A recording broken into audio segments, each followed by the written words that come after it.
πόσες μέρες μετά ξέρει η γυναίκα ότι είναι έγκυος? 14 ημέρες μετά την οοληψία, η γυναίκα κάνοντας μια εξέταση αίματος και μετρώντας μια ορμόνη που λέγεται β' μαθαίνει αν είναι έγκυος. Πόσες φορές μπορεί να κάνει μια γυναίκα εξωσωματική γονιμοποίηση? Η απάντηση αμέσως τώρα. Τα βιβλία λένε 6 και ο λόγος που λένε 6 είναι γιατί το 95% των γυναικών που θα μείνει έγκυος με εξωσωματική θα το πετύχει μέσα σε αυτές τις 6 προσπάθειες. Από εκεί και μετά οι εξαιρέσεις θα μείνουν και όχι ο κανόνας. Έχουμε ακούσει για εξωσωματική γονιμοποίηση σε φυσικό κύκλο. Τι ακριβώς είναι? Η εξωσωματική με φυσικό κύκλο είναι μια προσπάθεια εξωσωματικής όπου η γυναίκα δεν παίρνει τα φάρμακα της διέγερσης. Με το ένα οάριο που δημιουργείται στο φυσικό κύκλο, στον κύκλο μόνη της η γυναίκα, όπως το κάνει κάθε μήνα, με αυτό το οάριο προσπαθεί να έχει ένα έμβριο και αυτό το έμβριο μεταφέρεται. Και πότε ενδείκνυται η εξωσωματική σε φυσικό κύκλο, σε ποιες περιπτώσεις δηλαδή? Ενδείκνυται σε γυναίκες που έχουν κάνει πολλές αποτυχημένες προσπάθειες, σε γυναίκες που λόγω ηλικίας ή για διάφορους άλλους λόγους, με τη χρήση των φαρμάκων δεν κάνουν περισσότερα από 1-2 αυγά, οάρια δηλαδή, και αυτά δεν είναι και καλής ποιότητας. Άρα λοιπόν προσπαθούν με τη βοήθεια πάντα του γιατρού σε φυσικό κύκλο. Βέβαιως. Και αυτή συνήθως η μέθοδος έχει αποτελέσματα? Ακούστε να σας πω, στο φυσικό κύκλο, στους 3 φυσικούς κύκλους που θα κάνει μια γυναίκα, συνήθως μία καταλήγει σε εμβριομεταφορά και εφόσον το έμβριο αυτό που μεταφέρουμε είναι καλό, ναι, έχει αρκετές πιθανότητες η γυναίκα αυτή να μείνει έγκυος. Γενικώς μια εξωσωματική γονιμοποίηση τι ποσοστά επιτυχίας έχει? Βεβαίως είναι πάντα κατά περίπτωση και ανάλογα και με την ηλικία της γυναίκας, αλλά κατά μέσο όρο μπορούμε να δώσουμε κάποια ποσοστά επιτυχίας. Θα σας πω αυτά που ισχύουν διεθνώς, έτσι. Ναι. Ανάλογα με την ηλικία λοιπόν, στις κάτω των 35 η πιθανότητα επιτυχίας είναι περίπου γύρω στο 40%, ίσως λίγο παραπάνω. Στις 35 με 40 είναι λίγο μικρότερη, 35-30% και από εκεί και μετά πέφτει σταδιακά και πολύ γρήγορα. Ήθελα τώρα να σταθούμε σε ένα άλλο σημείο και να σας ρωτήσω αν υπάρχει καινούριο νομικό πλαίσιο για την εξωσωματική γονιμοποίηση. Τι λέει ο νόμος δηλαδή? Ο νόμος είναι πρόσφατος, δημοσιεύτηκε στην εφημερίδα της κυβερνήσεως στο τέλος του Γενάρη του 2005. Έχουν αλλάξει ορισμένα πράγματα.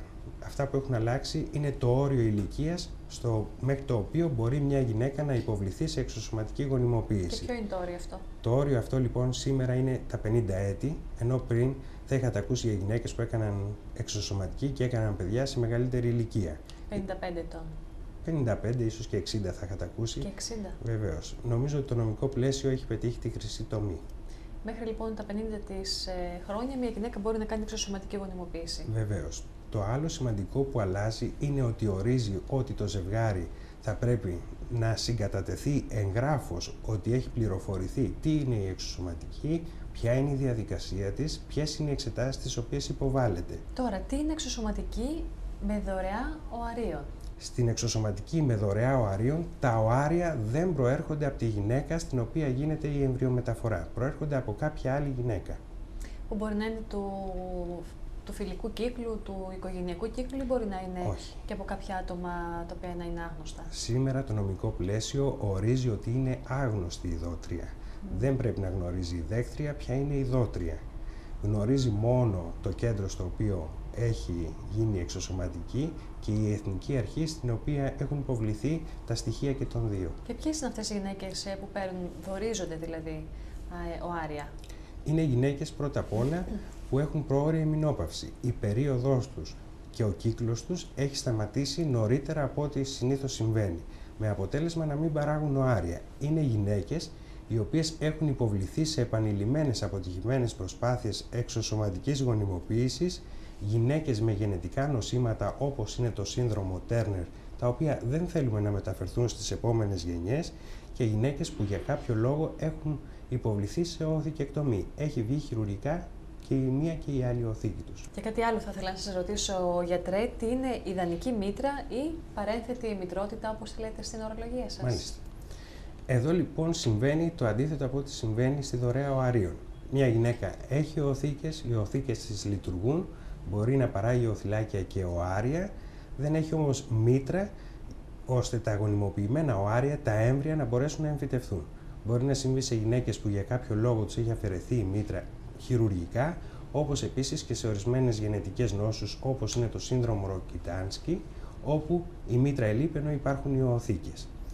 Σε αυτή λοιπόν την περίπτωση, μια γυναίκα παράγει τα οάρια, γονιμοποιούνται με το σπέρμα του συζύγου της και μεταφέρονται σε κάποια άλλη γυναίκα, στη μήτρα της, με αποτέλεσμα να κυοφορεί ένα έμβριο που γενετικά δεν έχει καμία σχέση με αυτή και το οποίο θα πρέπει να δώσει στο ζευγάρι που έδωσε το γενετικό υλικό, τελειώνοντας η εγκυμοσύνη. Εκεί υπάρχει νομικό πλαίσιο, γιατρέ, ή μπορεί να είναι η αδελφή της γυναίκας ή ξαδέλφη της γυναίκας? Παντού υπάρχει νομικό πλαίσιο πλέον. Στη δωρεά μήτρας λοιπόν ορίζεται από το νομικό πλαίσιο που υπάρχει από το 2002 ότι το ζευγάρι έχει καταφύγει στο δικαστήριο, υπάρχει μια δικαστική απόφαση που επιτρέπει στο ζευγάρι να δώσει τους γαμέτες και στην κυρία που θα κυοφορήσει το έμβριο να το κυοφορήσει. Και ορίζει και πώς θα δοθεί μετά το έμβριο στο ζευγάρι στο οποίο ανήκει. Γιατί εκεί πια και αν δημιουργείται ηθικό θέμα. Ηθικό θέμα δεν νομίζω να δημιουργείται. Και διλήμματα. Τα διλήμματα που δημιουργούνται, διότι έχουμε μια γυναίκα που κυοφορεί επί 9 μήνες σε ένα παιδί. Γεννάει το παιδί, το οποίο όμως δεν είναι δικό της. Ακριβώς. Θέλει τεράστια ψυχικά αποθέματα για να κάνει κανείς αυτό το πράγμα. Και πράγματι είναι πολύ θεάρεστο για να μπορέσουν ζευγάρια που δεν έχουν τη δυνατότητα να κάνουν παιδί να μπορέσουν να το κάνουν. Γιατρέ, είναι πολλά τα ζευγάρια που υποβάλλονται σε εξωσωματική γονιμοποίηση σήμερα? Είναι περίπου 250.000 ζευγάρια στον ελληνικό πληθυσμό. 250.000 ζευγάρια.